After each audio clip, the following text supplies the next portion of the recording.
పేర్ని నాని గారు ఇటీవల ఆయన పేదలకు ఇచ్చేటువంటి ధాన్యం ఏదైతే ఉన్నాయో ఆ ధాన్యాన్ని దొంగిలించాడు, ఒక రకంగా చెప్పాలంటే దొంగిలించాడు అనేటువంటి విధంగా ఆయన మీద కేసు పడింది. ఆ కేసు పడిన తర్వాత అంటే వాళ్ళ ఫ్యామిలీ మీద పడింది. పడిన తర్వాత ఏదో మొత్తానికి బెయిల్ తీసుకొని వచ్చాడు అనేటువంటి విధంగా తర్వాత ఏదో బెయిల్ వచ్చిన దానికి ఓకే రైట్.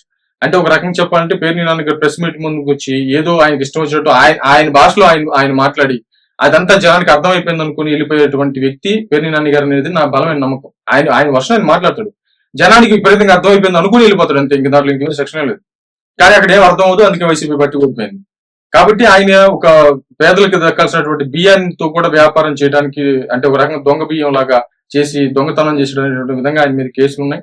ప్లస్ అది కూడా కాకుండా బెయిల్ అయితే వచ్చింది. మరి అది నిరూపితం అవ్వాలి, ఓకే. అది అయిపోయిన తర్వాత పేర్ని నాని గారు ఎప్పుడు ప్రెస్ మీట్ పెట్టినా ఎక్కువగా పవన్ కళ్యాణ్ గారి ఇష్యూస్ వచ్చినప్పుడు ఆయన ప్రెస్ మీట్ పెట్టినా, అంటే ఒక రకంగా చెప్పాలంటే ఇప్పుడు చంద్రబాబు నాయుడు గారి ఇష్యూ లేకపోతే ఏదో ఒక ఇష్యూ వచ్చినప్పుడు మాత్రం అంబటి రాంబాబు గారు, అదే విధంగా పవన్ కళ్యాణ్ గారి ఇష్యూ అయితే మాత్రం పేర్ని నాని గారు, లేకపోతే అప్పుడప్పుడు కనపడేటువంటి రోజా గారికి మాత్రం ఇద్దరికి సంబంధించి మాట్లాడే ఎట్లాగే ఏదైనా పంచుకున్నారా ఎవరికి వాళ్ళు. అంటే పేర్ని నాని గారు పవన్ కళ్యాణ్ గారి జనసేన పార్టీకి సంబంధించి కొట్టే అంత సీన్ ఉందా, అది వేరే సంగతి. ఇప్పుడు ఏం మాట్లాడతాడంటే ఆయన, అంటే గత నిన్న మొన్న మాట్లాడాడు కదా, ఫ్లాప్ సినిమా ఇది మామూలుగా హరిహర వీరమల్లి అనేటువంటి విధంగా ఆయన ప్రస్తావించాడు. నిజంగా నవ్వాలంటే వాళ్ళు అర్థం కానిటువంటి విషయం. అంటే ఏంటి ఫ్లాపు అని చెప్పేసి వెళ్ళిపోతే అది జనాలకు నేను పంపించేస్తాను, తద్వారా నెగిటివ్ పబ్లిసిటీ అవుతుంది, ఎంతో కొంత దెబ్బ తగులుతుంది, ఆయనకి ఒక ఫెయిల్యూర్ వచ్చేస్తుంది. ఆ ఫెయిల్యూర్ వచ్చేసింది అని అంటే మేము పండగ చేసుకోవచ్చు. దాన్ని ఏమంటారు, పైచాచిక ఆనందం అంటారు. అసలు వాస్తవంగా చెప్పాలంటే ఇంకా చెప్పాలంటే చాలా చెప్పొచ్చు. ఎందుకనంటే ఒక సినిమా అంటే 200 కోట్ల రూపాయలు ఖర్చు పెట్టినటువంటి సినిమా అంటే ప్రొడ్యూసర్ ఎంత నలిగిపోయి ఉంటాడు. ప్లస్ అది కూడా కాకుండా ఎన్ని కుటుంబాలు దాని మీద ఆధారపడి ఉంటాయి, ఎంత పెద్ద విధానం అది. అంటే కొన్ని కొన్ని వందల వేల కుటుంబాలకు సంబంధించినటువంటి ఒక జీవితాన్ని, ఒక అన్నాన్ని దాన్ని పోవాలని కోరుకుంటున్నట్టే ఫ్లాప్ అనేటువంటి విధంగా. అంటే ఆయన ఫ్లాప్ అంటే జనాలకు వెళ్ళిపోయి ఎంతమంది నెగిటివ్ పబ్లిసిటీ వచ్చి పవన్ కళ్యాణ్ గారికి దెబ్బ తగులుతుంది, నేను ఒక ఆనందం పొందొచ్చు అనేటువంటి కోవలోనే కదా ఆయన మాట్లాడుతుంది. ఓకే, సినిమాలు ఉన్నాయి, ఫ్లాప్ అవుతుంటే ఇట్లా ఉంటుంది. పవన్ కళ్యాణ్ గారి చాలా ఫ్లాప్లు ఉన్నాయి, హిట్లు ఉన్నాయి, భయంకరమైన హిట్లు ఉన్నాయి, చరిత్రలో నిలిచిపోయేటువంటి హిట్లు ఉన్నాయి. అదే విధంగా ఫ్లాప్లు కూడా చాలా ఫ్లాప్లు ఉన్నటువంటి పరిస్థితి. ఏ హీరోకి ఫ్లాప్లు ఉంటాయి, హిట్లు ఉంటాయి. అదే విధంగా ముందుకు వెళ్తుంటారు. ఫ్లాప్లు అయిపోయారని ఆగరు, హిట్ అయిపోయారని చెప్పేసి అంటే దాన్ని ఇంకా వదులుకోరు. అదే విధంగా ముందుకు వెళ్ళిపోతా ఉంటారు. అది కామన్ గా జరుగుతూ ఉంటుంది. కానీ అసలు ఫ్లాప్ ఏంటంటే వైసీపీ పార్టీదే, పేర్ని నాని గారు గుర్తుపెట్టుకునేటువంటి విధంగా సోషల్ మీడియా మాట్లాడుతుంది. అసలు డిజాస్టర్ కదా, మామూలు కాదు, భయంకరమైనటువంటి ఫ్లాప్ కదా.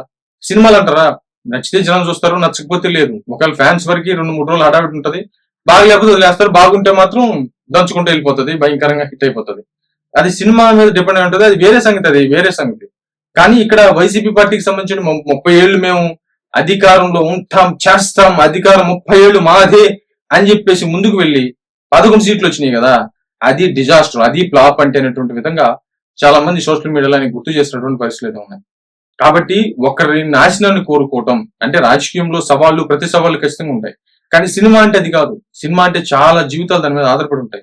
అది ఒక కళ, అది అందరికీ వచ్చేది కాదు. ఇప్పుడు పేర్ని నాని గారు హీరోగా పెట్టి సినిమా తీస్తే నాకు తెలిసి ప్రపంచ రికార్డు కొట్టిద్దేమో. మరి ఆయన హీరోగా పెట్టి తీస్తే అంత సీన్ లేదు కదా. కానీ అది కొందరికి అబ్బుతుంది, కళామంతలకి కొందరినే తన వద్దకు చేర్చుకుంటది. మరి అలాంటి వ్యక్తుల్లో పవన్ కళ్యాణ్ గారు చాలా మెయిన్ కదా. మరి అలాంటిది ఆయన మీద ఆధారపడి చాలా జీవితాలు ఉన్నాయి కదా, సినిమా మీద ఆధారపడి. నిజంగా 200 కోట్ల రూపాయలు ప్రొడ్యూసర్ నాశనం అయిపోతారు అసలు ఏదన్నా కానీ ప్రాబ్లం జరిగితే. మరి అది కరెక్ట్ అయినటువంటి విషయం కాదు కదా. కాబట్టి ఒక కళామంతలకి జోలికి పోయి అది పాపం, అసలు వాస్తవంగా చెప్పండి చాలా అంటే చాలా పాపం, అది దుర్మార్గకరమైనటువంటి విషయం. మామూలుగా ఏదైనా సినిమా రిలీజ్ అయిన తర్వాత ఇది నాకు నచ్చలేదు, ఇది ఫ్లాప్ అనుకుంటున్నాను అంటే అది నిజంగా ఓకే, దాన్ని గౌరవించాలి, ఖచ్చితంగా గౌరవించాలి. ఎందుకంటే తన అభిప్రాయం అది, తన ఇష్టం, తనకు నచ్చలేదు అని చెప్పేసి మాట్లాడొచ్చు.